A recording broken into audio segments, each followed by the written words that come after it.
It's time for some collective wisdom, a podcast advancing the cannabis revolution, one conversation at a time.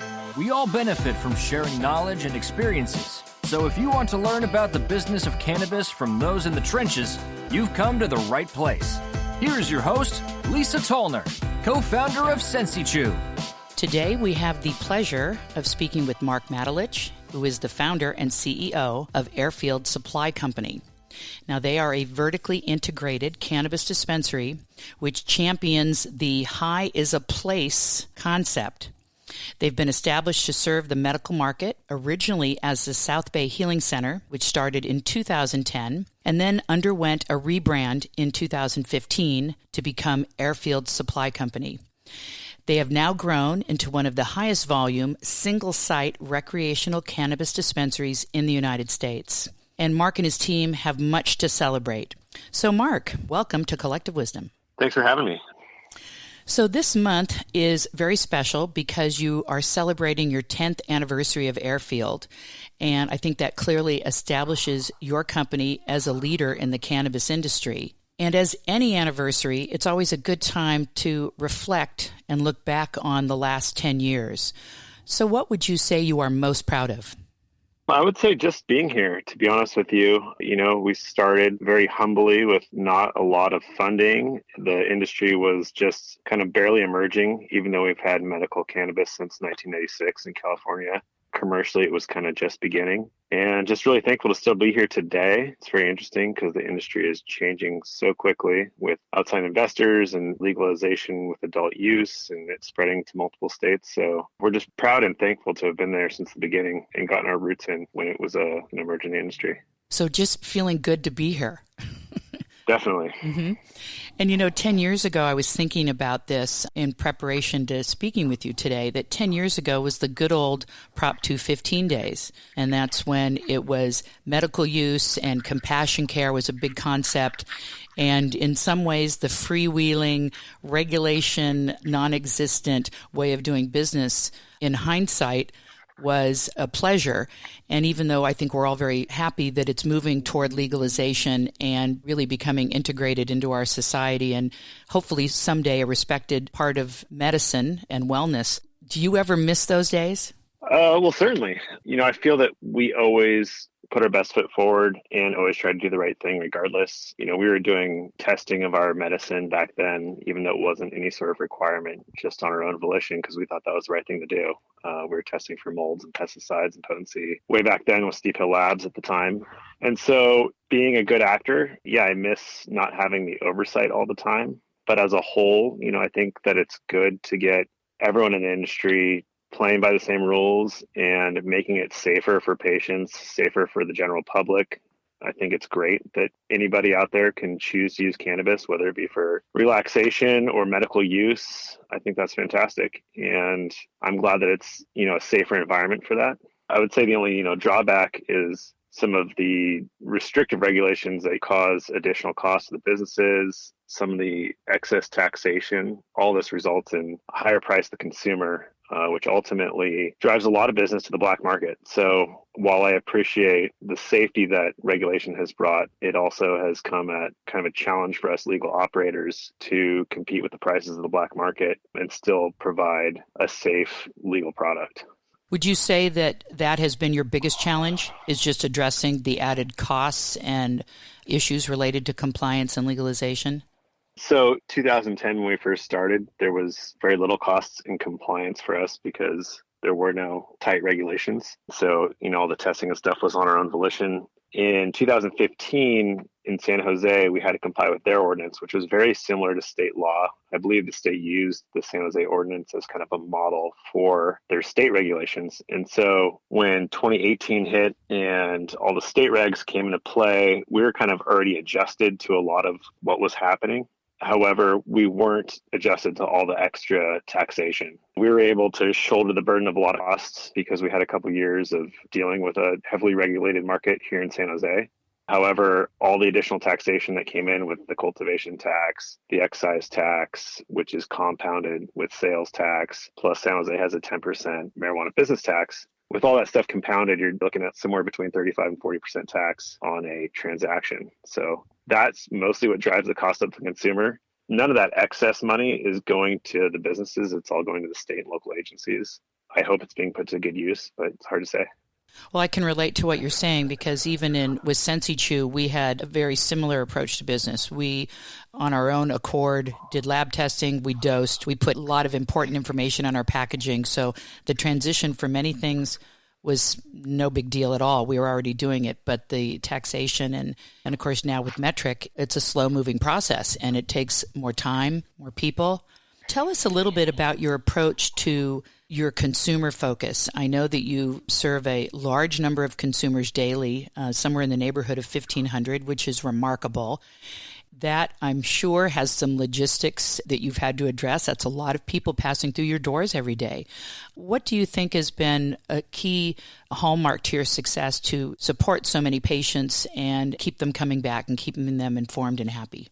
Well, I think first and foremost, it kind of just goes back to those same kind of core values that we were founded on of doing the right thing and trying to provide a safe and comfortable place for our medical patients. And that carried right over with legalization. Our retail floor is a very well lit, well designed space that I think anyone from a 21-year-old up to a 71-year-old or plus would feel comfortable walking in and asking questions. Newcomers, I think we have an excellent training program for our bud tenders. They provide genuine care for both medical patients and recreational customers. And we really focus on training and education with all of our staff, which I think is a big part of our success. I know that a lot of places you kind of just go in and are asking what you want. It just feels more like a transaction. We really try to get people the right product. We don't allow any of our vendors to run any sort of sales promotions with our staff or anything like that because we don't want them pushing any particular product. We want them to genuinely recommend what they feel is best for the person in front of them. I think that genuine care has really helped out. Well, and to tie into that, that goes a long way to move the industry along from this isn't a drug deal anymore. This is consultative selling where you're trying to provide a better product and a better experience for the consumer and really move the industry and its perception along. I understand that you were one of the first adopters of innovations in cannabis retail environment, and you started off offering a kiosk so that customers could come in and self-select. Has that really added to the customer's experience in being able to get in and out quickly and get what they want? Well, actually, the in-store express order is in beta right now. So we have our first kiosk in there right now, and it actually has not gone live. We're really hoping that it provides customers with a quick, simple deal, similar to when you walk into a Panera and you can just order your stuff on the screen and your stuff pops right out for you and you can be on your way. We have been doing online ordering for quite some time, and that makes up about a quarter of the transactions every single day. People can pre-order online. They come in, check in at the front desk, and walk over to the online pickup area.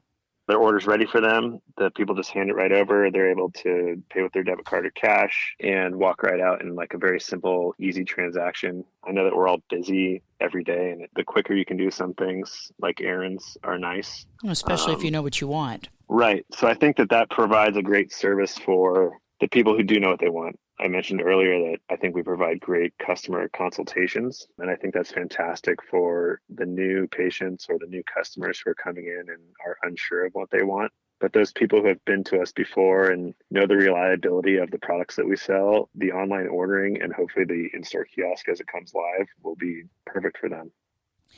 So now you've got 10 years in the rearview mirror.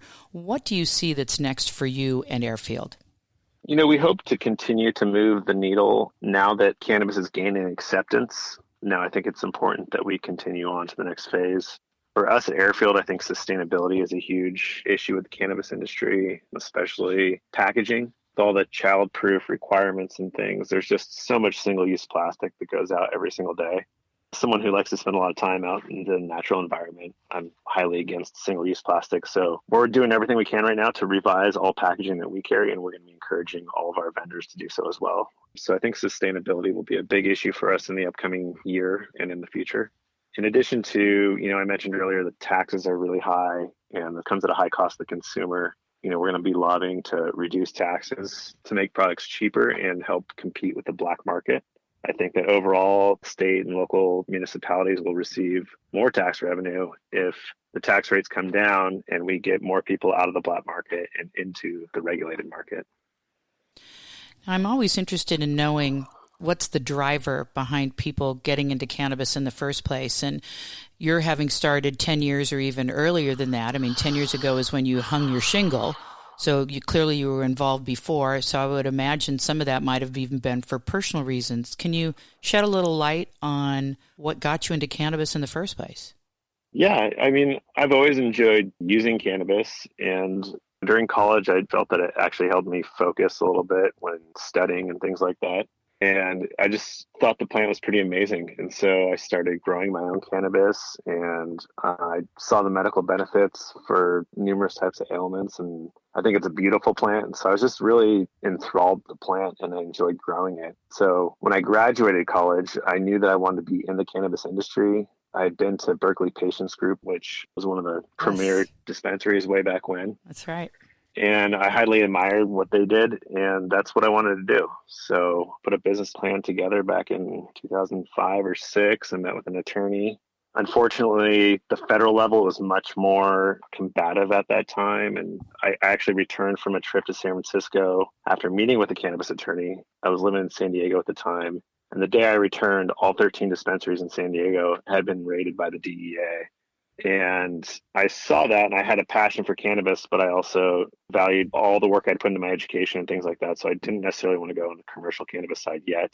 But it was a few years later when I was living in San Jose that the city council in late 2009 was kind of discussing opening dispensaries. And I knew if that was ever my time to pursue my passion, that was it. So I went out and found a lease and leased a space with a little bit of seed money from my family and a couple pounds of bud, on consignment from a friend and some homemade edibles by my mom. We were able to get the dispensary open. I'm so thankful because, that kind of thing could never happen today. We were very fortunate to get involved in the early days when it wasn't so competitive. It was more about compassion, and now it's a lot more commercial and commoditized. And so I'm thankful to have been able to pursue my passion at a time when it was affordable to do so.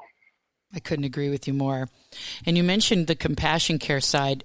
I miss that personally. I miss being able to go to a veterans event and be able to give out free product and free samples to vets or people with AIDS or patients that would come in and clearly be just finishing chemotherapy. And I mean, my heart just still continues to this day to go out to these people that are sick that are now having to deal with really expensive medicine. Yeah, definitely. I mean, it almost brings a tear to your eye when there's someone that comes in and tells you how much it's helped them. And when you're able to give it to them at a low cost or whatever, because they're using it for strictly a necessity, it's fantastic. And with state regulations and part of tax revenue getting involved in all these things and metric, it gets a lot harder to be able to do those compassionate acts. I'm sure it's very fortunate that a memo just went out from the tax agencies that they are going to be providing a way for growers and dispensaries to begin another compassionate program again. So that's fantastic. It took 2 years, but it's great. Oh, excellent. I hadn't seen that yet. I will look for it. So you've got 10 years behind you, and the industry is continuing to evolve at a rapid pace.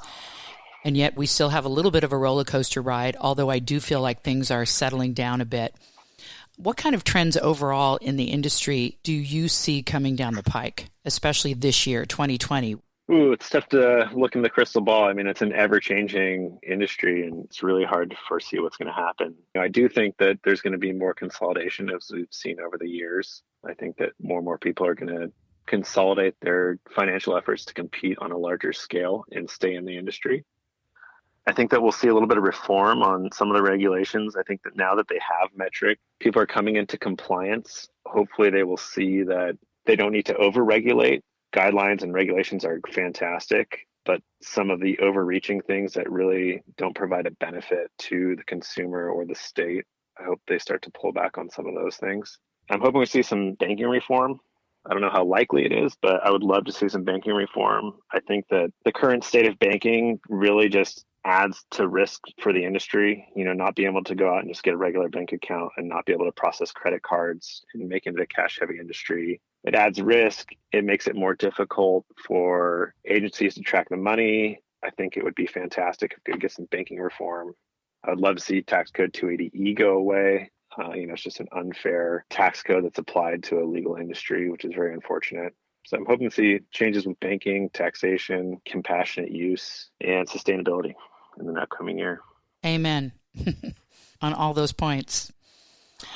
Well, Marc, it has been a pleasure speaking with you. Where can our listeners learn more about Airfield? Yeah, if you visit airfieldsupplyco.com, that'll take you to our homepage. We're also on Instagram and Facebook. But yeah, feel free to check out our website. We try to put up lots of useful information, and you can always call the facility if you have any specific questions. Well, thank you again. We've been speaking with Marc Matulich, founder and CEO of Airfield Supply Company. This is your host, Lisa Tollner. That's this week's episode of the Collective Wisdom Podcast. Join us each week for another episode on OC Talk Radio, streaming on Thursdays at 3 p.m., and you can download Collective Wisdom wherever you get your podcasts. Be sure to visit cacollectivewisdom.com or email us at collectivewisdompodcast@gmail.com to join the conversation. Thank you for listening.